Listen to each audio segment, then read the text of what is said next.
What's up, Wildside besties and baddies? I'm Bailey. And I'm Chelsea, and we're here to walk you through the wild sides. From homicides to hosticides and everything in between. We're so glad you're here, so buckle up and enjoy the ride.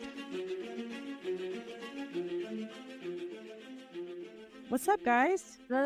What's up? Come on, let me tell you why I'm not ever going to be a serial killer. Why? Because I don't have enough time. I don't have enough time in the day to be a serial killer.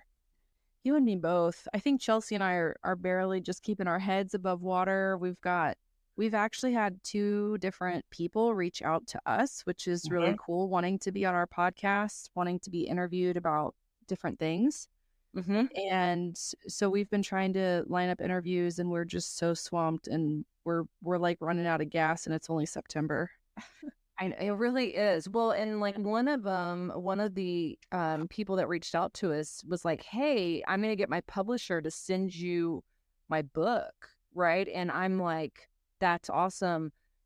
Now, when am I going to have time to read this on top of the 200 plus pages that I have to read this week for my master's assignments?" Like, yeah. So seriously, I stand by my theory that these people, you just stay busy, and you will probably have a lower chance of becoming a serial killer, or I don't know, other types of criminals. Just be real busy. You won't have time to rob banks or abuse people, or right?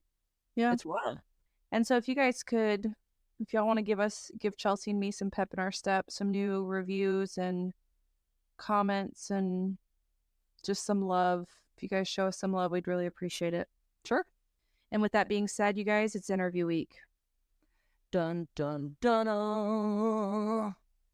This week, I think, has been one of my favorite interviews. We got to interview a friend of mine from college. Her name is Lindsee, and she has been a 911 operator and dispatcher for over a decade, about 12 years. And it was a really cool interview because it wasn't, it wasn't as rigid. It was just like hanging out, having a conversation, talking about her experience as a 911 operator. And so today I had to pick a case, right? I had to pick a case that corresponded with our interview. And this was kind of difficult to do because finding 911 calls is a talent in and of itself.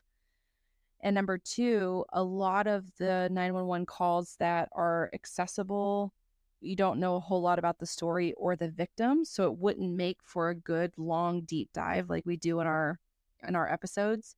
And I finally settled on a case that I'm going to be presenting today, and the whole downfall of this person, the whole discovery and closure of this whole case in this whole episode has to do with the victim in the 911 call. Wow. The interview with Lindsee was so cool, just hearing about her day-to-day life. So I am super excited to know what I know about Lindsee being a dispatcher and hearing a case that involves a 911 call and a dispatcher. Yeah. It just gives it a different perspective now for me. Yeah. So you guys, I'm going to start off with the first part of this episode is going to be the full 911 call, and it's about 18 minutes, and I'm playing the whole thing. I want you guys to put yourself in that call. I want you to put yourself in the victim side of things. I also want you to put yourself in the 911 operator side of things. Listen to the questions that the operator asks. Listen to the awareness of the victim. I mean, it's pretty incredible. And so, Chelsea, are you ready? I am. Ooh, I'm anxious about this. This is going to be really interesting. Okay. And without further ado, this is how 911 call caught a serial killer. On September 13th, 2016, around 6:47 a.m., Ashland Police 911 dispatcher received a phone call from a woman, Jane Doe, who whispered that she'd been kidnapped. She was tied up mere feet away from her sleeping abductor. She tried to describe the man who was holding her captive in the house she was in, The best she could manage was that it was next to the 4th Street laundromat.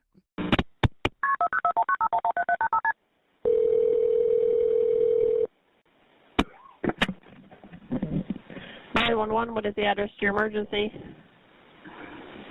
By the 4th Street laundromat. What is it? 4th Street laundromat. What's the problem? I've been abducted. What's your name? How do you spell your last name? Who abducted you? Shawn Grate. You said John Green? Shawn Grate. Where's he at now? Asleep. Where's he sleeping at? In the bedroom. In what bedroom? There's 2 houses right by the laundry street. And it's in one of those houses. But you're at the laundromat? No, I'm in the bedroom with them. What color's the house? Is it across? Maybe. If I'm looking at the laundromat, which way is it?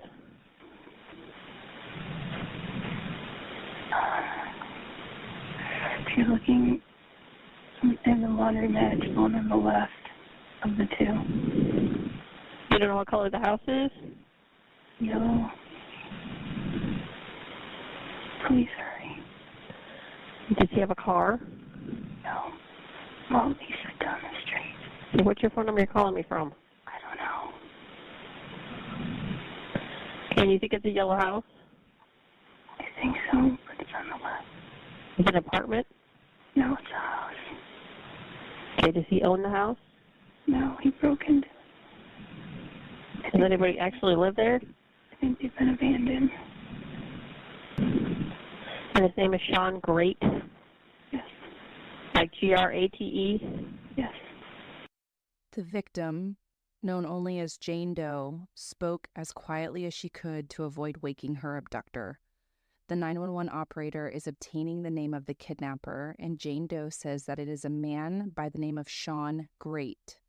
Little did Jane Doe know, Shawn Grate was a serial killer, and she was potentially going to be his 6th victim. Does he have a weapon? He's got a taser. Where do you live?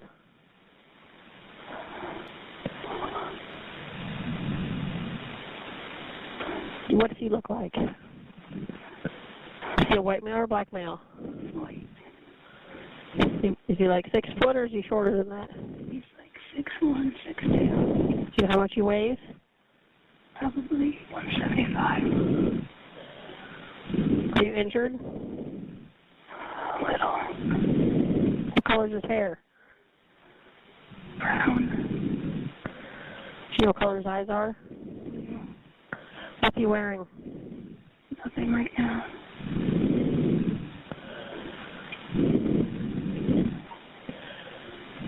Okay, stay on the phone with me.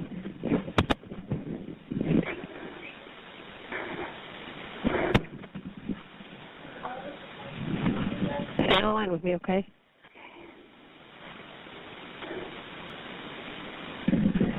Is he still sleeping? Yes.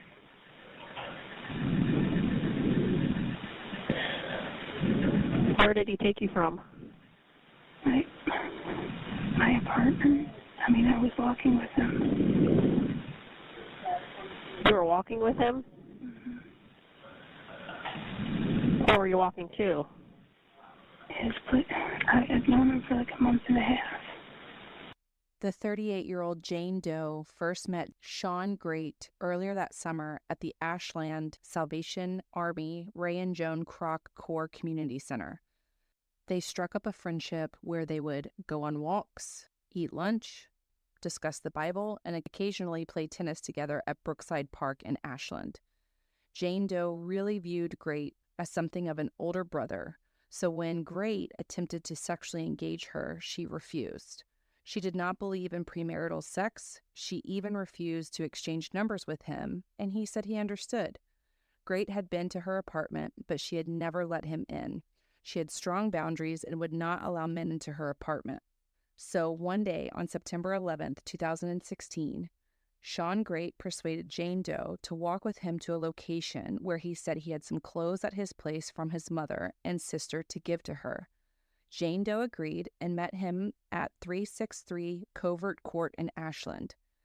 She went inside where they reportedly read the Bible together, and then Grate's demeanor completely changed. He grabbed the Bible from Jane Doe's hands as she was reading and told her that she was not going anywhere. She tried to kick and punch, but all of her attempts were unsuccessful. Grate started choking her, and Jane Doe knew at that moment that she couldn't get out of it.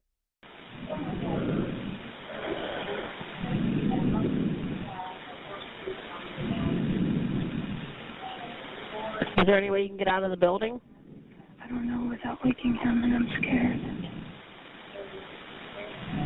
Is there a bathroom in the house? Well, his bedroom is closed, and he made it so it would make noise. And if you told him you had to go to the bathroom, he would do something to you? Yeah, because he had me tied up. So are you tied up now? Well, yeah, but I kind of freed myself.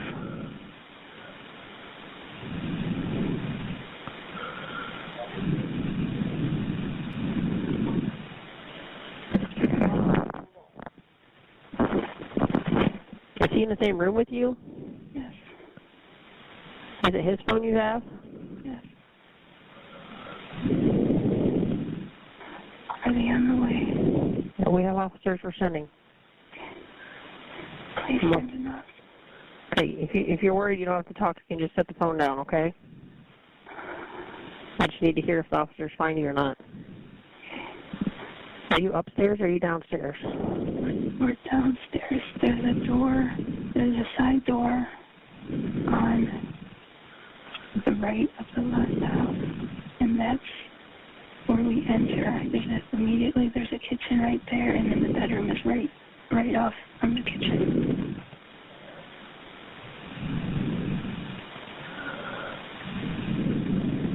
Okay. Do you need an ambulance?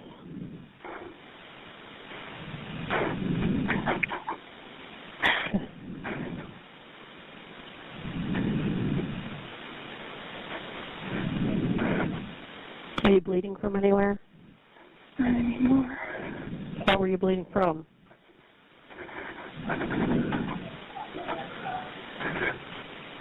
You don't have to talk if you don't need to, okay?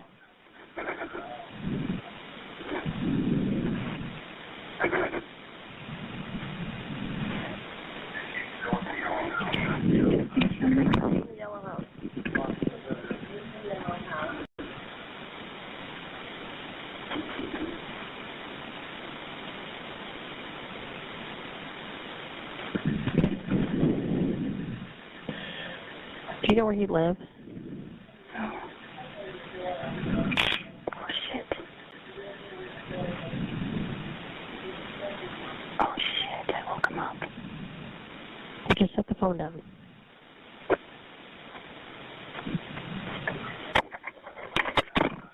Jane Doe had managed to crawl out of the bed that Grate was keeping her in, and while he was asleep, Jane Doe immediately began working to untie herself as he had tied her up, and she began praying. Miraculously, she managed to free herself, reach over, grab his phone, and make the call. It was at this point, while she was on the phone with the dispatch, where Jane Doe accidentally set off the taser that Shawn Grate had. He woke up, sat up, put his feet on the floor. He sat there for about 30 seconds looking groggy, then laid back down, and she continued talking to the dispatcher.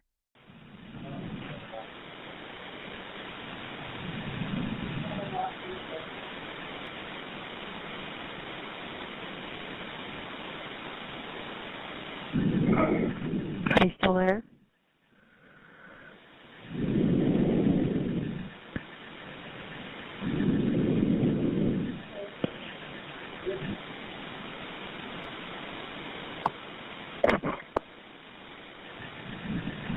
Are you still there? How much longer? What? How much longer? Do you hear any officers outside? No. Okay, they're in the area.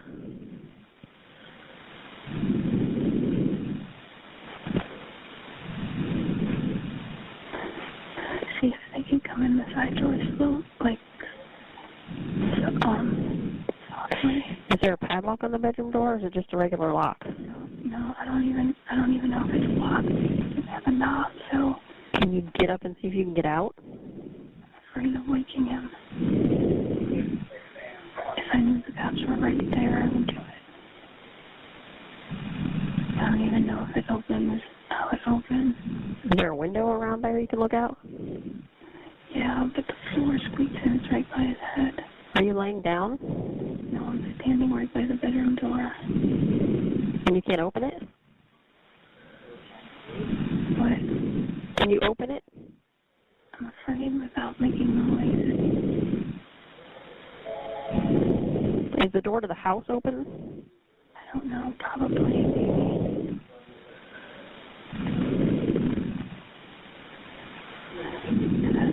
I don't think he has a key, I'm not sure. Because I think he broke in here. Can you see out any window that you're at? They're all curtains shut.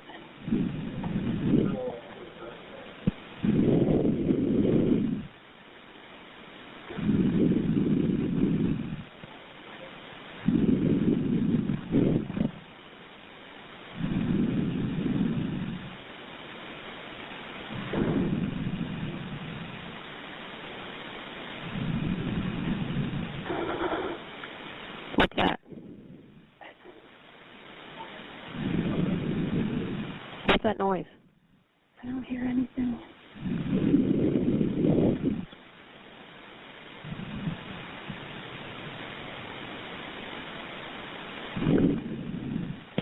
If you think you can get out, you need to get out.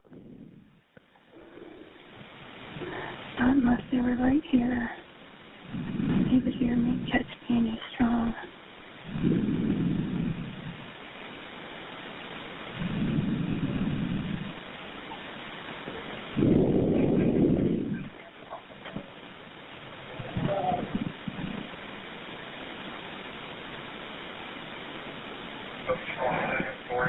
He's on the first floor. Are you at the house closest to the laundromat or the other one? Are you the one closest to the laundromat or the other one? We were standing in the laundromat looking at the two houses. It would be on the left. Here, look out of the laundromat. So if you're looking at the laundromat, be the one on the right. At the laundromat. If you're looking at the laundromat, it'd be the one on the left. Side door. Side door. And the side door. The side door to the right. Okay, I can hear him. You hear him? Yes, I do. Okay, do you think you can get out?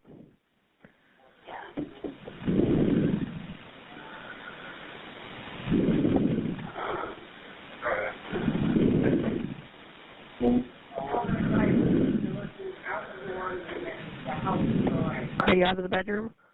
Yes. It doesn't have a doorknob. You need to push. The door doesn't have a doorknob? No. Can you see them? You have to push the door a little. He said push the door. Are they on the other side of the door? Yeah, I think so. She said have you guys push the door. There's no doorknob there. Just push it slowly.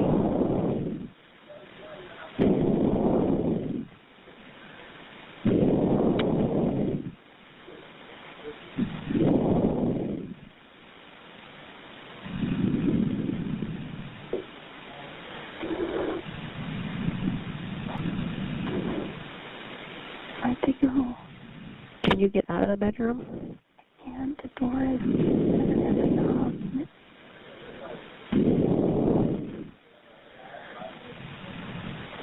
You're looking all on the mat. It's on the left. If you're looking at the laundromat, come in. The same thing. Can you hear anybody right now? I heard the side door open. She heard the side door open.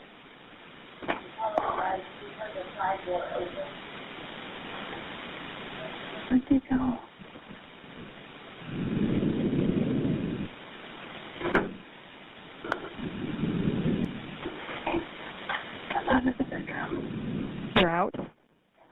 Okay, can you get to the door where you can see out? Huh? Can you get out of the house? It's locked. Are you at the door? Yeah, I am. She's at the door. You're on the door to the right-hand side of the house. Yeah. She's at the door on the right side of the house. She got out of the bedroom.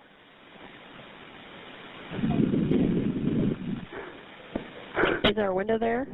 Yeah, I'm looking out. If they come, they'll come back. She said, Hurry, hurry. she said to hurry up and come back. Can you? Yeah, they can see me if they come locked. to it. The door is locked. No, the bedroom door had no door handle. This one, it's locked. You can't get out. Can you unlock the door at all? Come on out. Hurry up. Get out here. Where is he? Bedroom sleeping. Still sleeping? Yeah. Okay, they have her. He went on armed. He's unarmed? Yeah.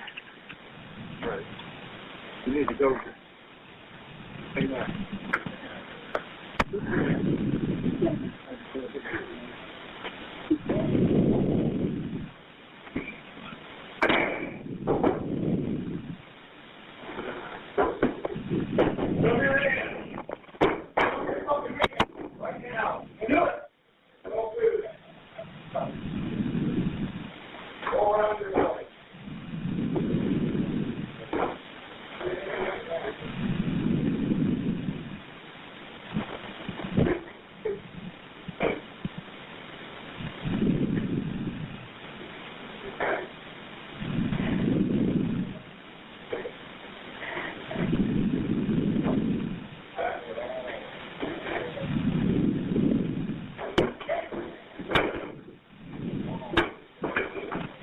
Where are you? Oh, okay. Go on out. Here's the blanket. No, you can't be in there. Here, cover yourself up. Tell me what happened. What happened? Oh, man. That's a whole bunch. That's a whole bunch to unpack. Like, so, wildly, weirdly enough, the first thing that popped into my mind is Bailey and I grew up with a dad who was really weird about directions, right? Like I just remember dad was always like, well, this is north, this is east, this is west. Like if he asked us questions, he would be like, well, are you north of the building? Are you on the south side of the building? And that has really stuck with me for a long time. And so that was the thought that I had listening to this 911 call on like, where are you? And knowing, like understanding that concept of directions. Are you on the north side? Are you on the south side of the street? What street are you on? Like being spatially aware can really make or break a situation. Yeah, absolutely. One of the things that I just wanted to clear up is I will be referring to the victim in the 911 call, or the survivor, I should say, as Jane Doe, because news, journals, outlets, they do not identify victims of sex crimes. And I was honestly not going to go and dig up her name. Sure. You know what I mean? Like I'm going to keep it as it is. And it's all thanks to Jane Doe's bravery and the 911 operator's ability to obtain information from the victim that Jane Doe was eventually rescued by the Ashland Police Department.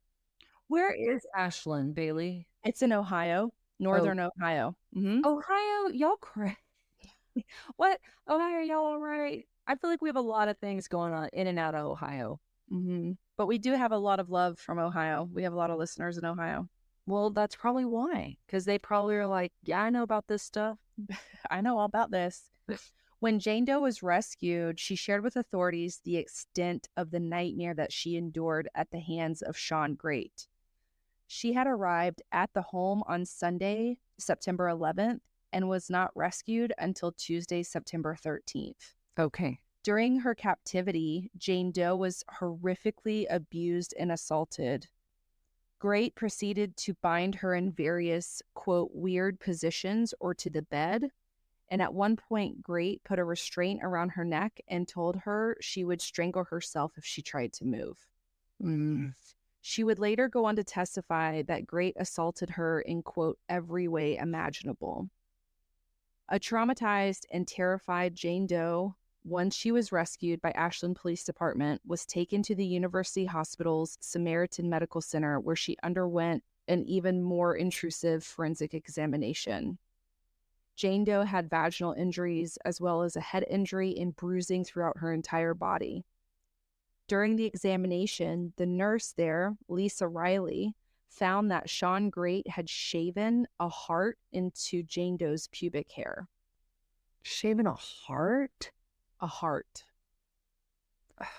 After the examination, when Jane Doe was finally able to take a shower, Nurse Riley gave her a razor to shave it off. And I kept this in here because I just wanted to highlight the importance of forensic nurse examiners and forensic examiners in their understanding of trauma and how, at least from my perspective as a therapist, how amazing that was for her to give that power back to Jane Doe, so she could take care of herself and start to regain her recovery at that point. Yeah, yes. I was going to say, it really is in those really fine details that I think the most powerful recovery can happen. Yes. And apparently this heart that Shawn Grate had shaven into Jane Doe's pubic region, as weird as it sounds, was indicative of the insanity that was Shawn Grate. When Ashland Police arrived that morning of September 13th, once they had the 911 call, they made entry into the abandoned house, bursting through the door into the room where Shawn Grate was sleeping. He was swiftly apprehended and arrested on kidnapping charges. Then he was taken to Ashland Police Department, where he was interviewed by Detective Kurt Dorsey. So there were multiple interviews over the next few weeks, and Detective Kurt Dorsey, Detective Lay, and Detective Kim Mager, they are the three main detectives who interviewed Grate during this time. Okay. So during the initial interrogation, Grate shared that he had been staying at the vacant house for about a month. Apparently, there were two houses, a pair of houses that were side by side, and they were vacant. They were owned by a man named Bruce Wilkerson, who was a pastor of Pump House Ministries. The two side-by-side homes had been vacant since March, and they were currently being renovated, and they were padlocked and checked weekly. But even with weekly inspections, Grate seemed to have made his way into the home on several occasions. And so that's where the whole vacant house comes into play. Yeah. During the interview, Detective Dorsey pressed Grate to tell him what happened the previous night, and Grate responded with, quote, a nightmare. Grate would go on to say that he and Jane Doe had consensual sex until she started flipping out. He said he lost control and the situation had gotten out of hand. Grate even went as far as saying that he did not plan to kill Jane Doe and that they were going to get married, which was completely untrue. He said, quote, I did one little thing. We have a good relationship. I guess it's all up to her now.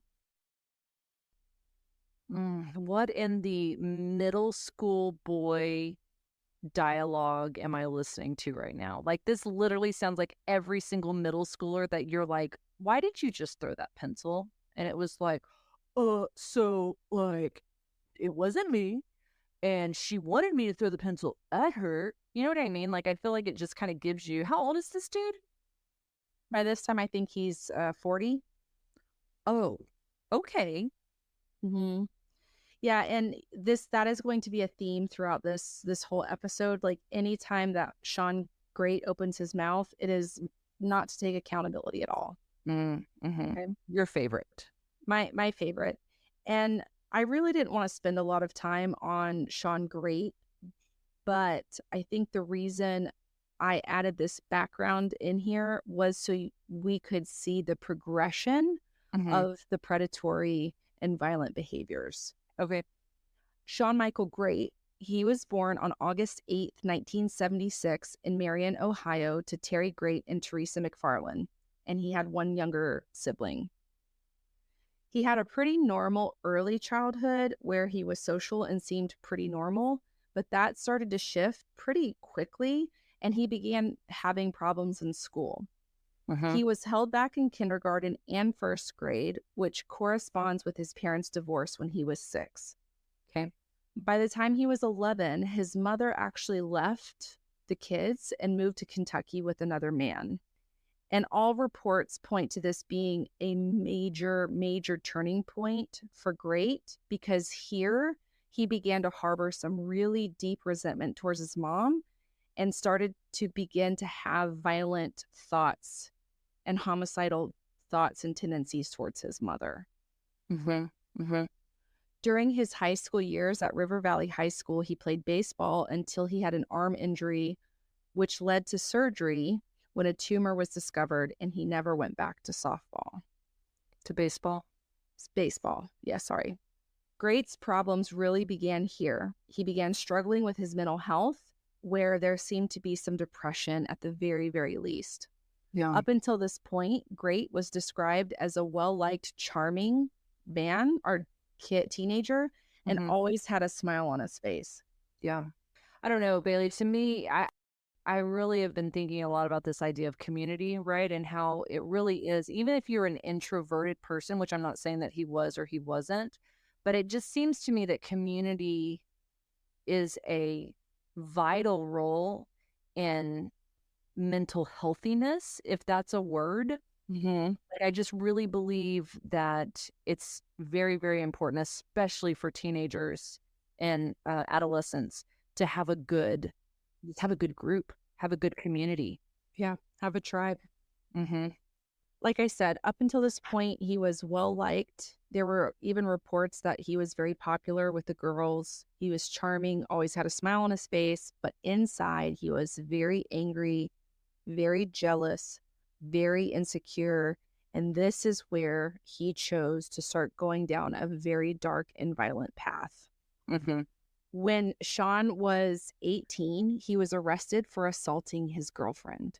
Mm-hmm. So fresh out of the gate, he's having issues with relationships. Yeah. He had attacked her, grabbed her by the throat, possibly acting out his hatred of his mother and the girls and eventually women that he dated. Okay. Have you ever heard of the term eroticized rape? I don't believe so. So it's a term that we use a lot in the sex addiction arena. And I think a lot of people, I don't know how, let me think of how to say this. To me, it sounds like you're about to say that they confuse one feeling for another feeling, is kind of what I'm thinking that you're going to start leading me down to.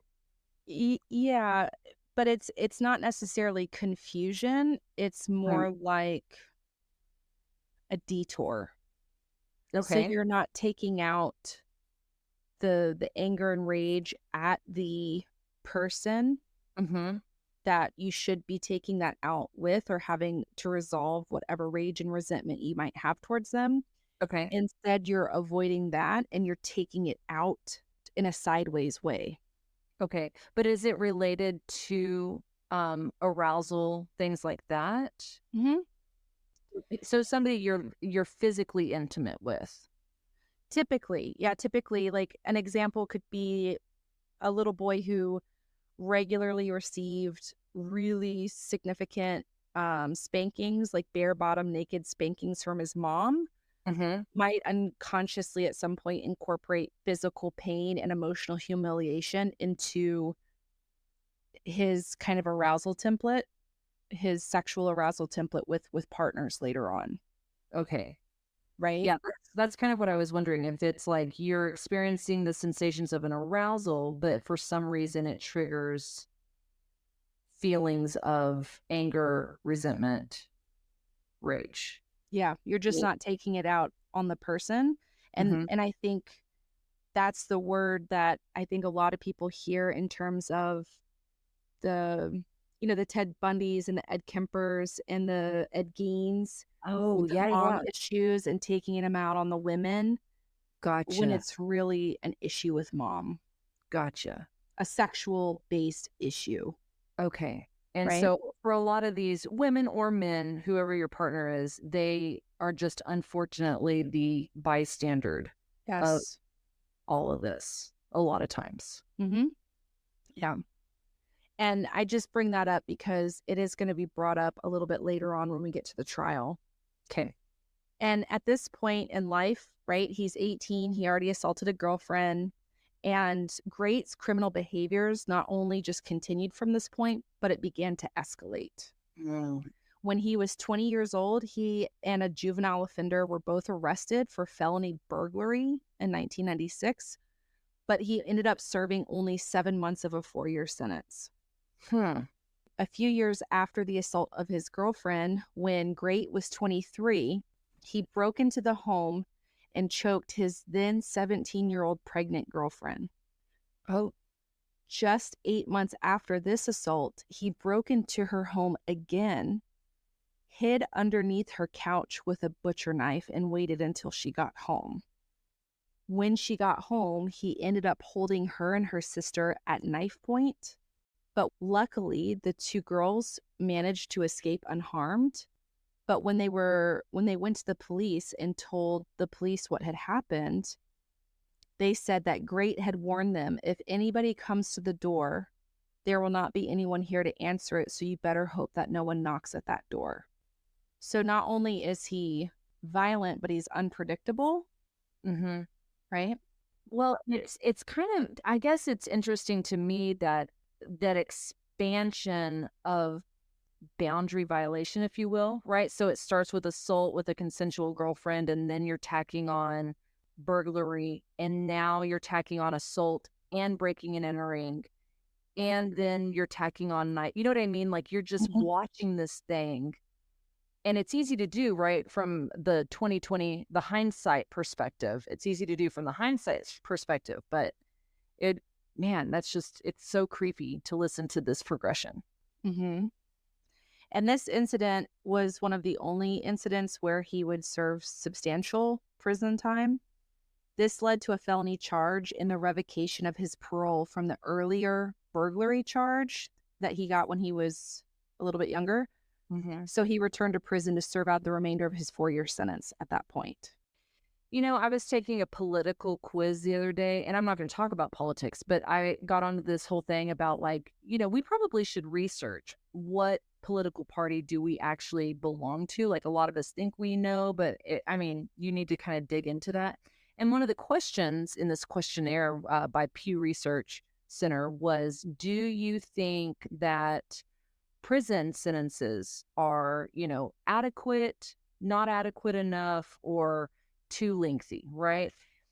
And my initial response is always, that's great. 4 years in jail for burglary. But what's so upsetting to me is it's like, and after 7 months, they were released on parole. Yeah.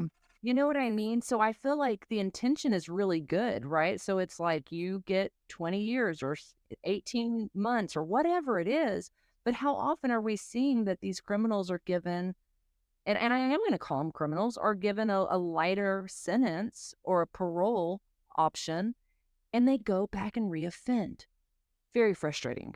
It is super frustrating. And not to mention the level of offenses, right? Or the level of the offense.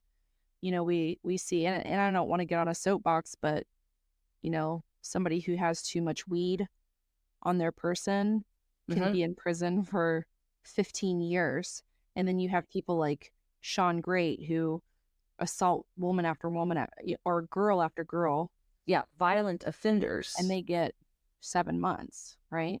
So Man. there's a lot to be fixed in the system, just like any system, right? And Shawn Grate, I talked about he was very charming, throughout high school. No. Somehow his charm and apparent friendliness continued, and they were just very welcoming to women. And he would go on to have 3 different children with 3 different women. He went on to be married, engaged, be in significant long-term relationships with different women. He would seem totally normal at the beginning of relationships, but then like clockwork, he would oscillate between being violent, controlling, jealous, and being cold and indifferent towards his partners. By his mid to late 20s, Grate's behavior became more erratic. He would sink into deep depressive states, unable to get up off the couch at points, and this was a pattern that had persisted since he was in high school. At one point, Grate had a girlfriend that he had been dating, and he had beat her pretty significantly, grabbed her tightly by the throat. Luckily, he was arrested, but he was only jailed for 180 days. After this assault, Shawn Grate floated around the city of Mansfield, hopping from woman to woman, taking advantage of their kind natures and offerings of goodwill. Instead of holding down a job, Grate would prey on women as his opportunity in life. By 2003, Grate was reported to have sexually assaulted the mother of one of his 3 children as the intensity of his attacks and relationships grew. In 2010, he was accused of severely physically assaulting another woman he was in a relationship with. Though he had committed multiple acts of violence against women, Grate only earned a single felony charge from one of those offenses that I mentioned before. So he was often jailed for his crimes, but only for short periods. But this was the man that Ashland County Police had in custody after rescuing a woman he had kidnapped and held captive for 2 days. So this is who we're dealing with.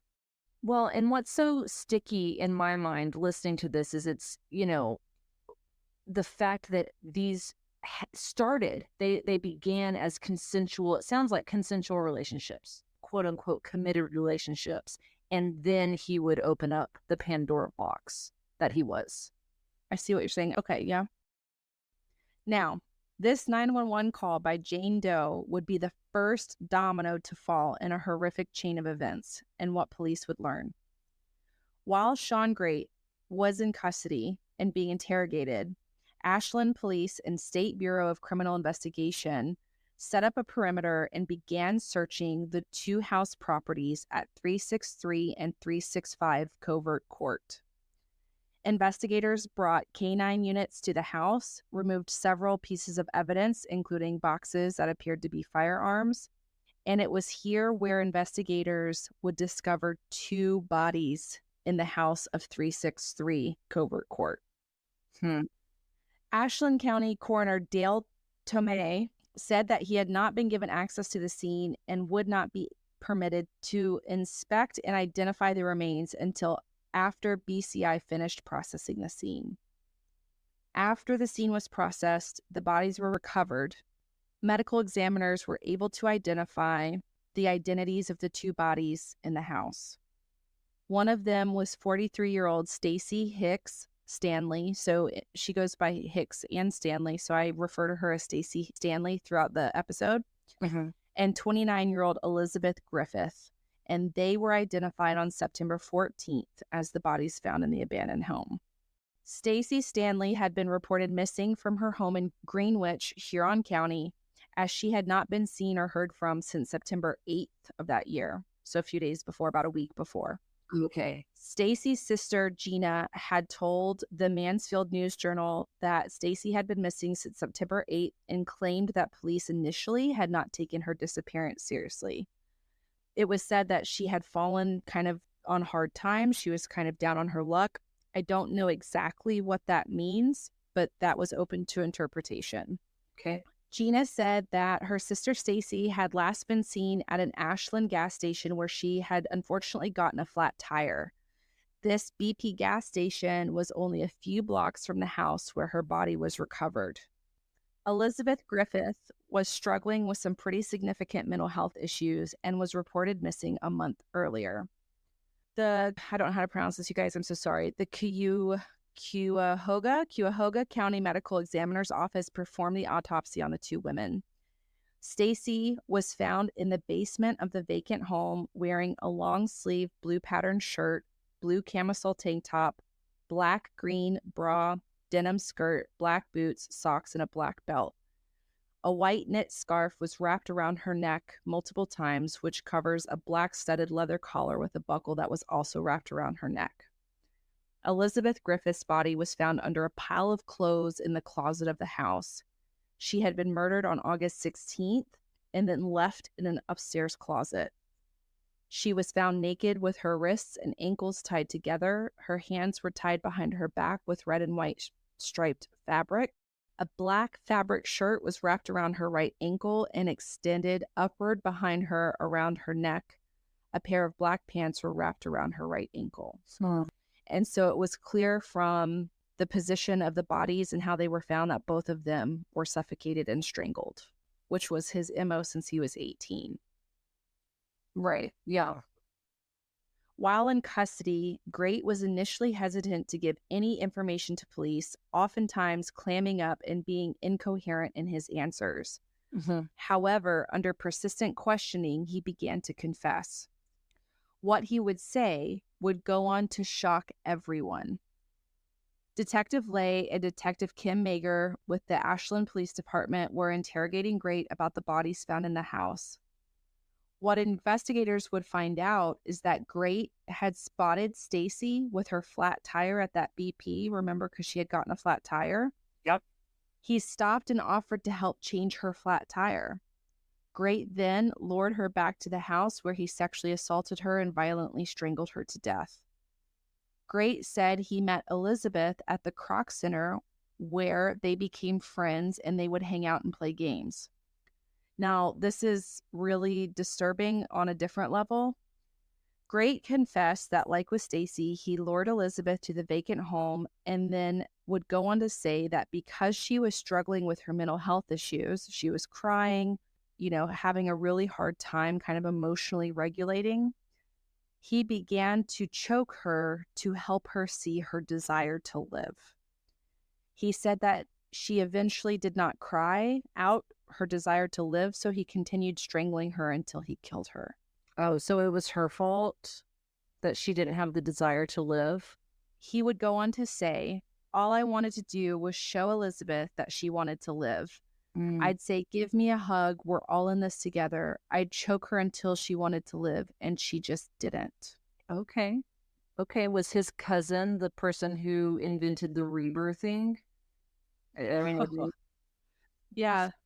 Watson up in Colorado. Yeah. Are they in the same circles there? Right. Yeah. And so, I mean, this is just a good example how he was saying, he would go on to say, he said things like, I wasn't going to marry her, and there probably wasn't a guy who would marry her, and she wasn't going to have a fulfilling life. So I was just trying to essentially help her out of having an empty life.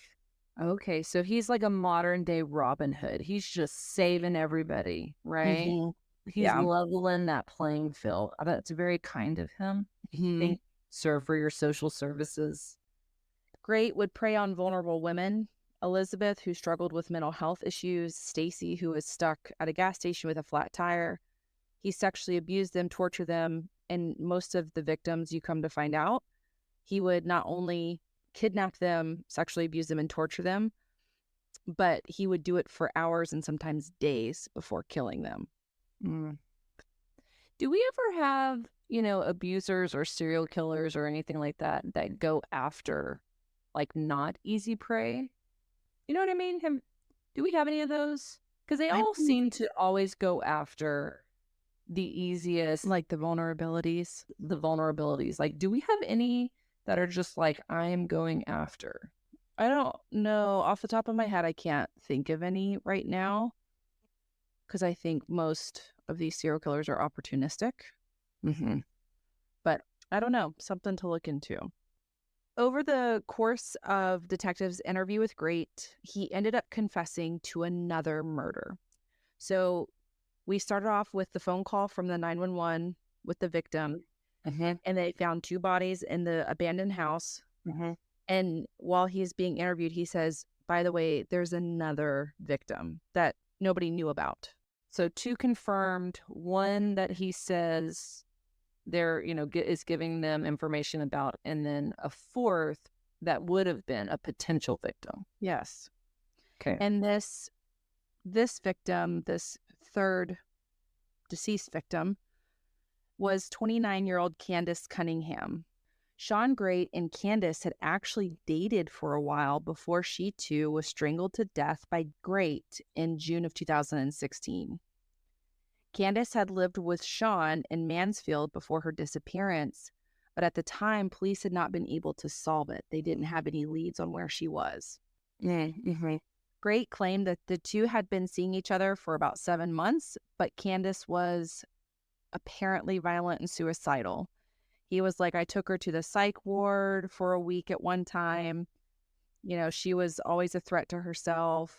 You know, he went on to say that the two of them fought at a house in Richland for 3 to 4 days before he killed her. The day of his arrest, he ended up taking authorities to her body. Oh, wow. This guy is really, I'm having a really hard time with this guy because I just don't feel like it fits with that usual MO. Like usually, like when I think of serial killers, I think of like the Green River, what was he? Green River Strangler or whatever, where it was like that duality where he has a wife at home, he travels a whole bunch, he picks up random women, strangles them, dumps the body. Yeah. Doesn't confess to a lot of stuff, you know, type of thing. And this is kind of weirding me out with Grate, like a lot of times being in an intimate, consensual relationship before killing, strangling, murdering them, and then also confessing and leading cops to the body. I don't know. Just seems a little interesting compared to some other serial killers that we know more about. Yeah. He led them to her body, which was in a wooded area in the neighboring Richland County, which was about 12 miles from Ashland, where he had dumped her body. Her remains were found near a burned out Madison Township house down in the wooded area down a ravine. And on June 20th, so earlier in the year, firefighters actually had gotten a call to that address and battled a fire there that partially destroyed that vacant house. When he took them to her body, Richland County coroner's investigator ended up getting help from a forensic anthropologist from Mercyhurst University out of Erie, Pennsylvania, to help identify the body because there was so much decomposition. They ended up having to run DNA analysis to confirm that it was Candace Cunningham. Oh. And after investigators heard of this, they were like, "Oh man, we've officially now got a serial killer on our hands." And Detective Kim Mager just kept on, and eventually got him to confess to yet another murder. Was it a real confession or was it a false confession? It was a real confession. Were they real memories or false memories? They were, well, there was a body, so it wasn't conjured up, right? On March 16th, 2015, a body was found 8 miles from Ashland County by an employee of a natural gas company. At the time that the body was found, it was pretty well preserved, but had some decomposition and some animals had gotten to it. DNA, dental records, and tattoos were used to identify this victim. And it would turn out to be 31-year-old Rebecca Lacey, who was reported missing in February 2015. Grate told investigators during his interrogation that this body was one of his victims, and specifically his second victim. Oh. Okay. Who was first? We're going to get there. Oh, man. This was surprising because the death was initially ruled. So when they initially found Rebecca's body, the death was ruled as an overdose because there was no evidence of traumatic injuries. It was also possibly due to the fact that Rebecca struggled with substance use and she was also a sex worker. So once again, she was categorized into that box. Sure. Right? Grate claimed that he had agreed to pay Rebecca for sex in an abandoned building, but a fight broke out when he thought she was trying to steal money from him. Oh. He said that Rebecca kept fighting and trying to leave, so he killed her by strangling her to death. But he said, literally in his interrogation video, he said it was, quote, pretty much self-defense. It was kind of like when we were growing up and Dad would always do that, like, stop hitting yourself. Stop hitting yourself. Mm-hmm. I feel like that's kind of, stop making me strangle you. Stop making me strangle you. Yeah. And since Rebecca Lindzee was his second victim, who was his first? Well, that was my question. Right. So he ended up confessing to killing another woman who had actually been found in neighboring Marion County in 2007, but was never identified. Oh. Grate told police he thought her name was Dana, but that was the only identifiable information he could provide. Grate said he met this victim when she was trying to sell him magazines. He says that she went to his house offering to pay for half a subscription, and he ended up believing that she was scamming him. So when he found her, he coaxed her into his car with a promise that he was going to buy magazines, ended up stabbing her in the neck before disposing of her body. This victim remained unidentified for 13 years. So it was a Jane Doe that was his first victim that nobody knew that was connected to him until, and not even in his confession, they still didn't have an identity, even at this time in 2016 when he confessed. It wasn't until January of 2018 that isotope analysis finally identified that this victim was from the southern United States, and later the DNA Doe Project swooped in to help, and she was finally identified in June of 2019 as Dana Nicole Lowry. She was a 23-year-old mother of two from Minden, Louisiana. And so that was the first of his 5 victims in a 10-year span. This is so bizarre. This whole thing is so bizarre to me. He goes from stabbing to, I mean, everything's all over the place. Stabbing and strangling and dumping bodies, and some are sex workers and some are his girlfriends and some are people just trying to sell magazines. Like, this is wild to me. Is this not wild to you? Yeah, I mean, I think it's not, he doesn't fit as much of a, rigid mold as maybe we're convinced to believe that serial killers fit into. I was going to say, is that maybe kind of, we've just always kind of been told that, like with profiling, right? Like it seems like they fit into a category and they, go after the same MO and all the things. Yeah. I would love to have Mark Safrick's take on it. I know. This is so wild to me. Like difference in age and different, it's just all over the place. Mm-hmm. Some were strangers, some were friends, some were girlfriends, some were, right? Yeah. Different socioeconomic status. Yeah, kind of all over the place. In September of 2016, Shawn Grate was indicted on 23 counts, including aggravated murder in connection to the murders of Stacey Stanley and Elizabeth Griffith and the kidnapping and rape of Jane Doe. Shawn Grate's initial plea was not guilty by reason of insanity. Of course it was. However, Grate was eventually found competent to stand trial, but had to undergo further evaluations as his attorneys pursued an insanity defense. A psychiatric report released by prosecutors showed that Shawn Grate knew what he was doing when he killed Stacey Stanley and Elizabeth Griffith, and that he was not insane. I think that's no surprise. Yeah. But defense attorneys pushed for more time for completion of their experts' evaluation, and a hearing was scheduled for April 7th of 2017. And it was here where, because of the results, Shawn Grate would end up finally dropping his insanity plea. He ended up dropping his insanity plea and would end up changing his plea to guilty for some of the charges. He was indicted, like I said, on a total of 23 counts. 2 of the counts were enough for the state of Ohio to seek the death penalty against Grate. Okay. If convicted on the majority of those charges, the state would be able to keep Grate behind bars for the remainder of his life.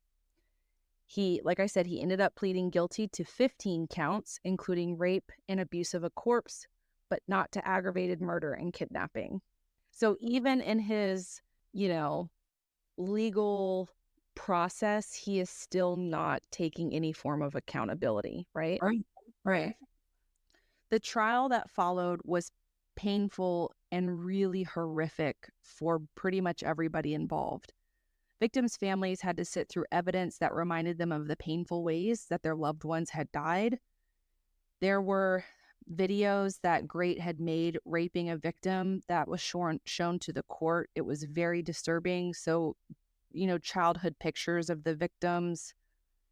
Grate was made to act out what he did to his victims, videotaped demonstrations, which made powerful evidence, right? So the victims' families were exposed to this really horrific stuff.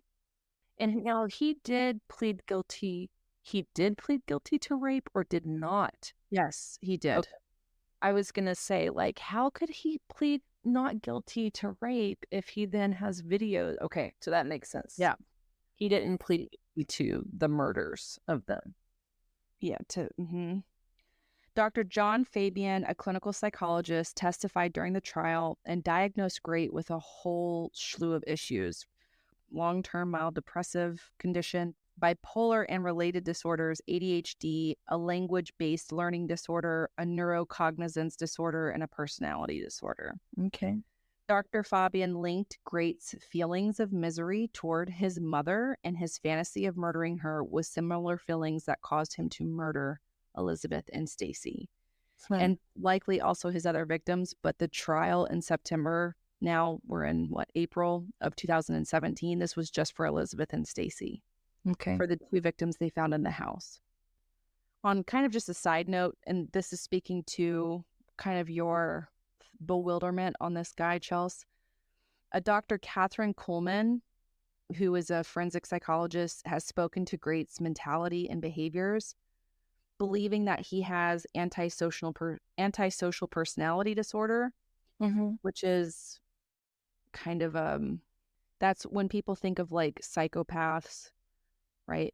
A lot of times that is part of that antisocial personality disorder. So not everybody who has antisocial is a psychopath, but most psychopaths have been diagnosed with antisocial personality disorder. Right. Okay. So she believes that he is combined antisocial personality disorder and a sexual sadist, and saying that it's incredibly dangerous and also nearly impossible to treat. From Dr. Fabian's testimony and from the really graphic, grueling testimony and evidence throughout the trial, the jury thankfully would agree. On May 7th, 2017, an Ashland County jury deliberated for just 3 hours before delivering a guilty verdict and recommending that Shawn Grate be sentenced to death. Prior to the sentencing, Grate expressed his fear of facing the death penalty. He said, quote, "I really would like to stay alive through all of this and wanted to die on his terms." Isn't it ironic? Don't you think? His fears would come true on June 1st, 2018, when Judge Ronald Forstoffel sentenced Shawn Grate to death. The judge set the execution date for September 13th, 2 years to the day of his arrest. The crowd in the packed courtroom broke out in applause, and this is also when the victim impact statements came. Curtis Stanley, one of Stacy's sons, was the first victim's family member to share his victim impact statement. And I gave pieces of what he said, but it's really powerful. He gave the longest statement of the morning, and he went on to say, "I have been waiting a long time to see you, man, and you don't scare me. You live with the punishment, but you do not live with the hurt." Nick Adams followed his brother to the podium. "Never in my life have I felt such hatred toward a human being, if you want to call yourself one. The defendant may have killed my sister, but he will never kill our memories." Wow. "The next time I get to see you, will be with a needle in your arm. I hope the government will not let you go, but if they do, I will find you. All right, Liam Neeson. Yeah. Elizabeth Griffith's mother, Judy, went on to say, "You are evil. God tells me to forgive you. Only because he said it, I will forgive you, but I don't feel it in my heart." Mm-hmm. Outside the courthouse, loved ones from both families gathered on the steps with purple and yellow balloons. Ron Stanley, who was Stacy's uncle, led them in singing Amazing Grace, and the ones left behind released balloons and looked up into the sky to celebrate the justice served for Stacy Stanley and Elizabeth Griffith. Mm. After he was convicted for the murder of Stacy Stanley and Elizabeth Griffith, the Richland County prosecutor said that he was absolutely going to continue getting justice for the victims and that he was going to pursue charges against Grate in the slayings of the other two victims, Rebecca Lisi and Candace Cunningham. In March of 2019, he pled guilty to the murders of Candace Cunningham and Rebecca Lisi, where he was handed a life sentence without parole. In September of 2019, Grate once again was in court, this time facing multiple charges for the murder of Dana Nicole Lowry, his first victim that was unidentified for nearly 13 years. Mm-hmm. He pled not guilty to the death of Dana Lowry, whose remains were identified through DNA, but was found guilty of aggravated murder and earned himself another life sentence without parole, plus an additional 16 years. Wow, he is racking it up. He is racking it up. And we never get this, and I put this at the end. So the big question is why? Why did you kill these women? In letters that were sent to reporter Megan Hickey in a jailhouse interview, Grate revealed that he had a moment of clarity speaking to the why of killing these women. He wrote, the women he murdered were on public assistance and that the government aid had taken their minds. His justification? They were already dead. Just their bodies were flopping wherever it can flop, but their minds were already dead. He admitted in his letters that he had once been, himself, a recipient of government checks and seemed a bit bitter that his monthly amount was less than $200, complaining that one of his victims at one time was getting nearly 4 times that amount. Grate has always taken a very victim-justified stance on his behaviors, essentially saying, I was doing the world a service by removing these individuals from our society. In 2020, Shawn Grate appealed his death sentence, stating that his attorneys were ineffective during his trial. The Ohio Supreme Court was like, nope, and upheld his death sentence. Grate is scheduled to be executed on March 19th, 2025. The method of execution is to be determined because Ohio no longer uses lethal injection as of 2020, but state law does not currently permit any other method. Oh, well, that's problematic. And I just want to say, to tie this all up, we have the perpetrator in prison where he needs to be. And this was all literally because of Jane Doe's bravery, her phone call to 911 that brought an end to Shawn Grate's decade-long killing spree that took the lives of 5 women and forever tarnished the life of Jane Doe. This is a lot to process for me. I'm really having a hard time with Senior Grate. Like, this is all over the place for me. What do you mean?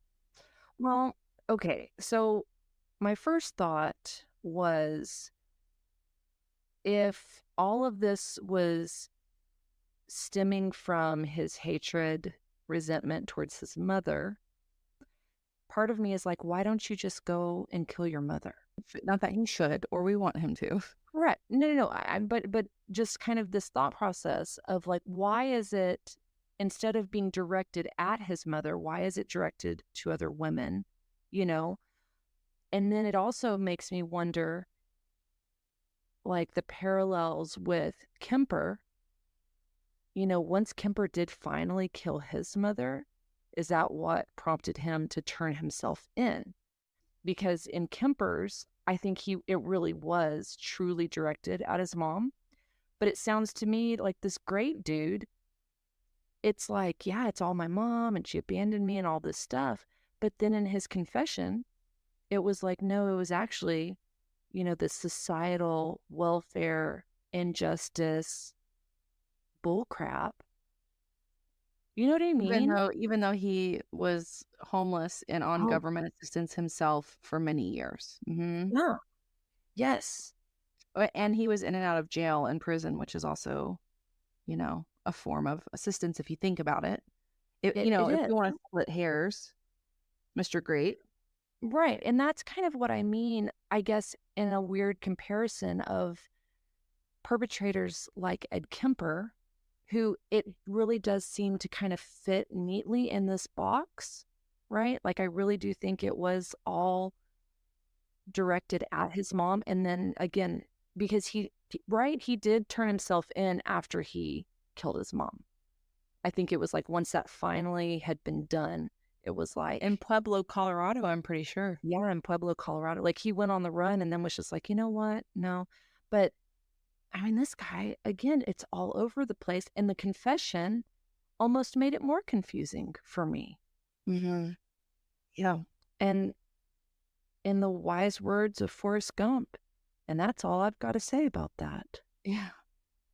Well, and I just kind of want to refocus, bring the focus back to the theme of the case and, talk about, you guys are going to hear the interview with Lindzee on Friday, and she talks about the trauma of being a 911 operator and a police dispatcher.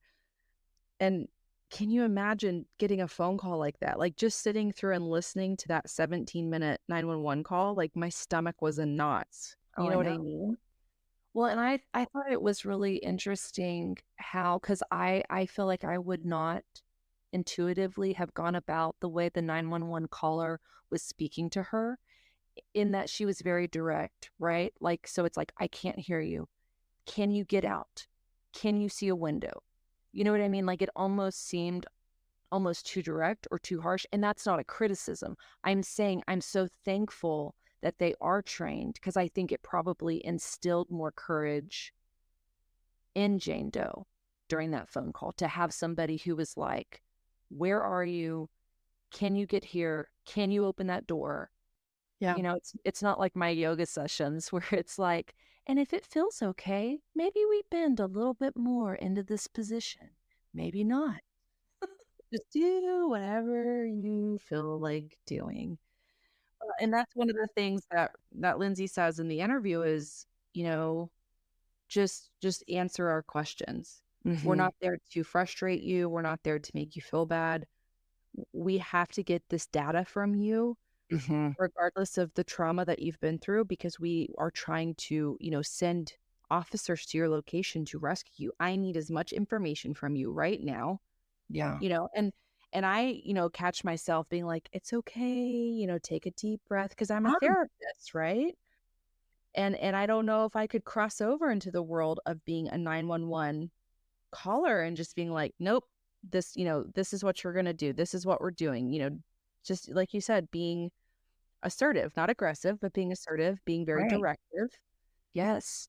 And I just got to say, I just want you guys to, if you know anybody who is a 911 operator, send love, because what would happen? What would life be like if we didn't have 911 to call?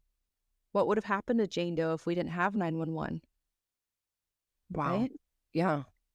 How many more victims would we have not alive because 911 isn't a thing, or because officers aren't there? I know that there's a lot of judgment with law enforcement, but those guys showed up. Yeah. You know what I mean? Like, it's a combined effort. If she didn't have 911, she couldn't ask for help. If we didn't have officers, who is going to show up from the conversation with 911? You know what I mean? Yeah. No, And it so I really think we is. all need to practice a little gratitude for the things that do work well in our system. And that's, good police officers, dispatchers, 911 operators, like I think that we need to practice some gratitude for these individuals. Well, and I think we've highlighted some times where it doesn't work well, but I think that truly is probably a minority, meaning I imagine that it works in the victim's favor much more often than it doesn't. Police work does much more good than it does bad. Dispatch officers are able to provide assistance many more times than they are not. You know what I mean? Like, I really do think as a general rule, it is generally a very, very positive and life-changing thing, life-saving thing. Yeah. So make sure to give lots of love to, your 911 operators. For those of y'all who are listening, any of our listeners who are 911 operators or dispatchers, thank you very much for your service and what you do, because all I know is I'm grateful that we have voices like you on the other line when we need help. Yep. And after interviewing with Lindsay, we need a lot more of them. So if this inspires anybody to take that step into becoming a dispatcher or a 911 operator, man, it would be absolutely much needed, much welcomed. Yeah. Well, that was great, Bailey. Thanks for having a case where they actually told us why as well. That's kind of nice. Yeah, I don't think it's a good reason. We'll never be happy with the whys. They're never going to make any sense. No. But he was like, "Oh yeah, this is why," and I just think he's just full of it. And much love to the victims' families for having to go through that. And much needed closure. I do appreciate the fact that there was a small amount of closure with knowing names, knowing who did it. Yeah, and I really the identity and correct getting a proper burial and that kind of thing. Absolutely. I'm sure that means something to lots of people, but it doesn't replace the replace the loss of life or the tragedy. Yeah, and if any of our listeners have experienced something like that where you were a loved one of a victim, we'd love to hear from you guys. Like, does that provide closure for you? Have you been in a situation similar to this? And what are your thoughts on that? Because it would be really great to hear some firsthand just thoughts on that. Yes, indeed. Well, as always, you guys, thanks for hanging out with us through this wild and crazy ride. And we will catch you on the wild side. Bye, guys. Later, Gators. It's wild, right? I can't with that dude.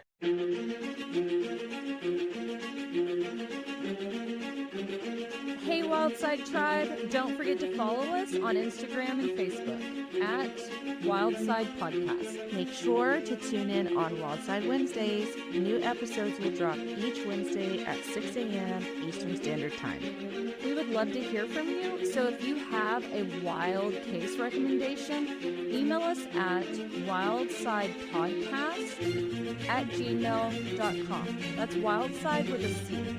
Or share your thoughts in the comments below. As always, if you haven't heard it today, you're loved, you're worthy, and you're valuable. And we'll catch you on the flip side.